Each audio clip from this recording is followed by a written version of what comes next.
अस्सलाम वालेकुम जी, मैं हूं फैसल अब्बास और मेरे साथ इब्राहिम मौजूद हैं। सुप्रीम कोर्ट में आज इस्लामाबाद हाई कोर्ट के 5 जजेस की सीनियरिटी के तनाज़े के ऊपर जो दरख्वास्त थी उस पर अहम तरीन समाअत हुई है। और आज सुप्रीम कोर्ट ने कायम मकाम chief justice Sarfaraz Dogar, justice Mohammad Asif और जस्टिस खादिम सोमरो साहब जो कि इस्लामाबाद हाई कोर्ट के ट्रांसफ़र होने वाले जजेस हैं, इनको सुप्रीम कोर्ट ने नोटिस जारी कर दिए हैं। और मोहम्मद अली मज़हर साहब की सरबराही में 5 रुकनी लार्जर बेंच है जो कि आइनी बेंच इस केस की समाअत कर रहा है। और इसमें आज बड़े दिलचस्प जजेस की जानिब से जो रिमार्क्स हैं वो आए और मुनीर मलिक और बैरिस्टर सलाहुद्दीन जो कि इस्लामाबाद हाई कोर्ट के 5 जजेस के वकला हैं, उन्होंने आइनी बेंच को बताया कि बेसिकली प्रोसेस कहाँ से इनिशिएट करना है। जज जो सदर पाकिस्तान है उन्होंने प्रोसेस को इनिशिएट करना है या फिर जो चीफ जस्टिस ऑफ पाकिस्तान है उन्होंने करना है। आज 35 मिनट की समाअत बड़ी इंटरेस्टिंग थी। इब्राहिम, सबसे पहले इस बात को डिस्कस कर लेते हैं कि सबसे पहला नुक्ता जो आइनी बेंच है उसकी तरफ से कौन सा उठाया गया इंपॉर्टेंट तरीन? देखिए, बहुत सारी चीज़ें जो है वो उसमें डिस्कस करने वाली। सबसे पहली चीज़ तो यही बताया गया कि केस को एक किस्म की डिवीजन में जो है वो बांटा गया कि इसके सवालात क्या क्या हैं। पहले एक तो ये था कि प्रोसीजर कैसे फॉलो किया गया, जजेस को लाया गया, और सीनियरिटी वाला जो मामला है उसके ऊपर जो है वो दूसरा नुक्ता जो है मोहम्मद अली मज़हर साहब की तरफ से उठाया गया। लेकिन जो इंपॉर्टेंट चीज़ थी वो ये थी कि जिसमें जस्टिस मोहम्मद अली मज़हर की तरफ से कहा गया कि आपकी जो सदा है कि जो हाई कोर्ट के जो जजेस के जो वकील थे उनको उनसे इफ्तार किया गया कि आपकी दरख्वास्त में कहीं इसका जिक्र नहीं कि जजेस कायम मकाम चीफ जस्टिस को जो है वो काम से रोका जाए।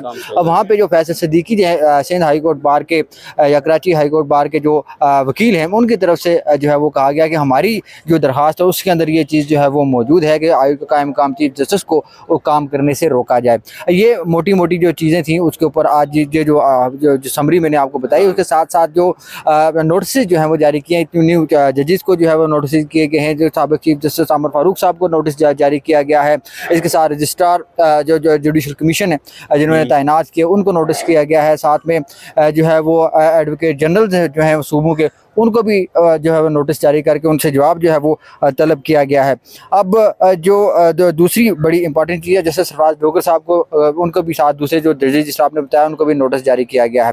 अब ये जो इस्लामाबाद हाई कोर्ट के जो जजेस हैं हमारा तो एक सोच थी कि शायद वो यहाँ पे आएंगे, लेकिन वो यहाँ पे आए नहीं।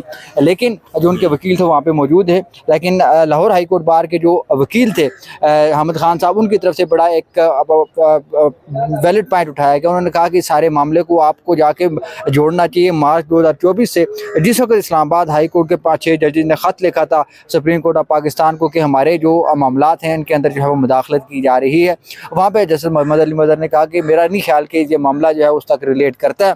वहाँ पे अहमद खान साहब ने कहा कि आपको वहाँ पे रिलेट करना चाहिए क्योंकि इस वहाँ से जो है वो ये सारा केस जो है वो वहाँ पे रिलेट करता है, क्योंकि तनाज़ा वहीं से 6 जजेस ने जो है वो जुडिशरी के अंदर इंटरवेंशन के मामले से एक्सपोज किया या खत लिखा और उन्होंने कहा कि ये मेला फाइट इस वजह से है क्योंकि ये सारा मामला जो है वो ये बदनीति के ऊपर जो है वो अब बेस करता है। क्योंकि जो जजेस की ट्रांसफ़र किया गया है वहाँ पे जो पूरा एक प्रोसीजर है कि जजेस की भी मर्जी होनी चाहिए, मुतल्लिका दोनों हाई कोर्ट के चीफ जस्टिस की मर्जी होनी चाहिए। उसके बाद chief justice of Pakistan, chief justice of Pakistan सारा मामला जो है वो वज़ीर-ए-आज़म पाकिस्तान को भेजेंगे। वज़ीर-ए-आज़म पाकिस्तान जो है उसको आगे से जो है वो भेजेगा सदर पाकिस्तान के पास।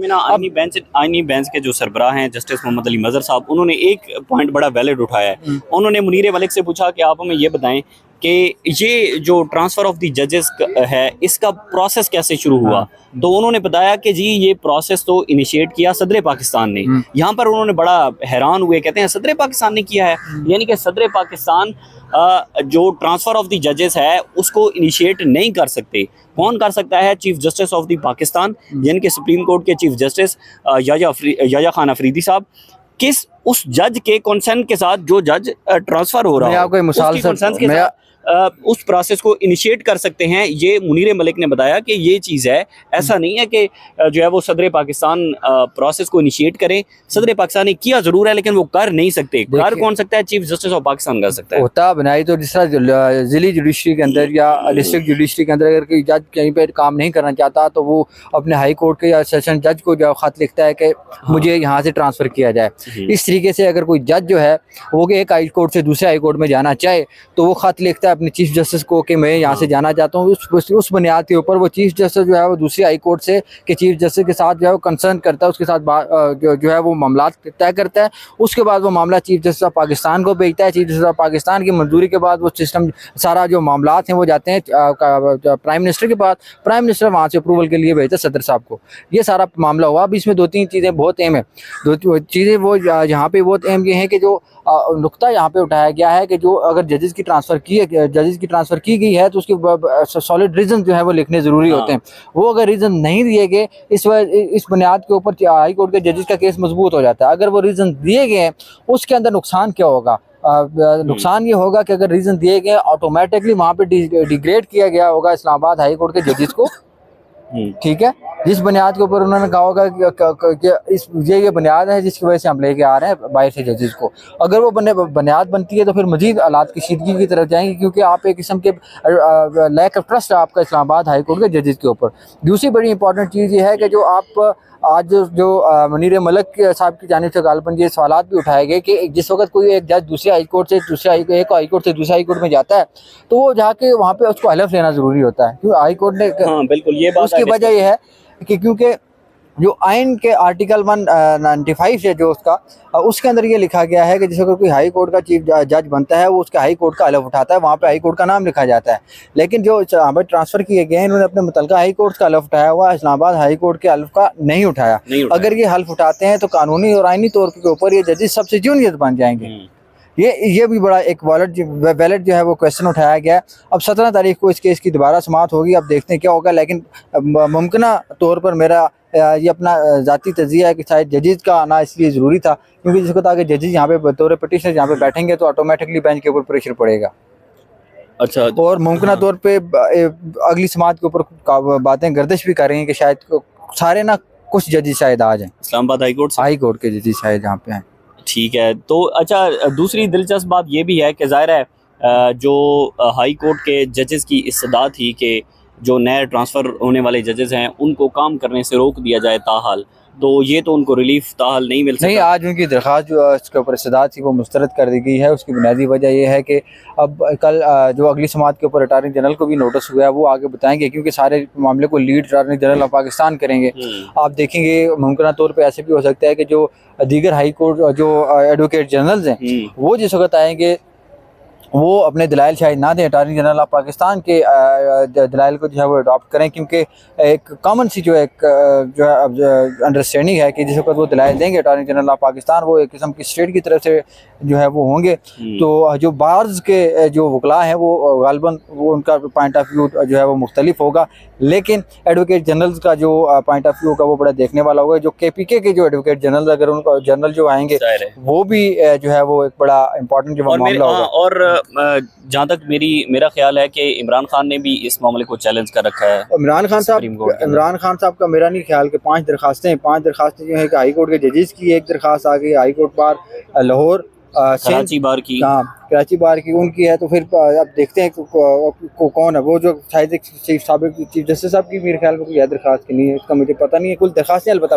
5 हैं। ठीक है, बहुत शुक्रिया इब्राहिम। लेकिन सूरत हाल अब बड़ी दिलचस्प है। 17 अप्रैल तक इस केस की समाअत मुलतवी की गई है। हाई कोर्ट के जो 5 जजेस की इस्तदा थी उसको आइनी बेंच ने मुस्तरद कर दिया है और फिर उसके बाद अब इस मामले ये बात भी आइंदा डिस्कस होगी कि जजेस के ट्रांसफ़र करने का जो प्रोसेस है उसको कौन इनिशिएट कर सकता है। सदर पाकिस्तान कर सकते हैं या फिर चीफ जस्टिस ऑफ पाकिस्तान के कंसेंस के साथ हो सकता है उस जजेस के जो जज ट्रांसफ़र हो रहा हो। एक चीज़ तो ये डिस्कस हुई। दूसरा, जस्टिस मोहम्मद आसिफ साहब जो कि बलूचिस्तान हाई कोर्ट से ट्रांसफ़र हुए हैं और बलूचिस्तान हाई कोर्ट के अंदर हल्फ लिए हुए उन्हें तकरीबन 3 दिन हुए थे और उसके बाद उनका ट्रांसफ़र हो गया इस्लामाबाद हाई कोर्ट के अंदर। तो ये बात भी आज अदालत के अंदर डिस्कस हुई कि इस मामले को भी देखना ज़रूरी है। जस्टिस मोहम्मद अली मसर ने मुनीर मलिक से ये बात करते हुए कहा, जस्टिस नईम अख्तर अफगान साहब ने, और उन्होंने सवालात पूछे कि हाई कोर्ट के अंदर टोटल जजेस कितने हैं, नोटिफिकेशन से पहले जजेस कितने थे, और फिर उन्होंने एक और सवाल पूछा कि जब इस्लामाबाद हाई कोर्ट के अंदर अगर जजेस की जो रिक्वायरमेंट थी, वैकेंसीज खाली थी, तो वहाँ पर नए जजेस को क्यों नहीं लाया गया, ट्रांसफ़र क्यों किया गया जजेस का, इस बात पर भी बताया जाए। ये सवाल भी वहाँ पर पूछा गया। बहरहाल मज़ीद जो भी तफसीलात होंगी इंशाल्लाह आपके साथ शेयर करेंगे। इजाज़त दीजिए, अल्लाह हाफ़िज़।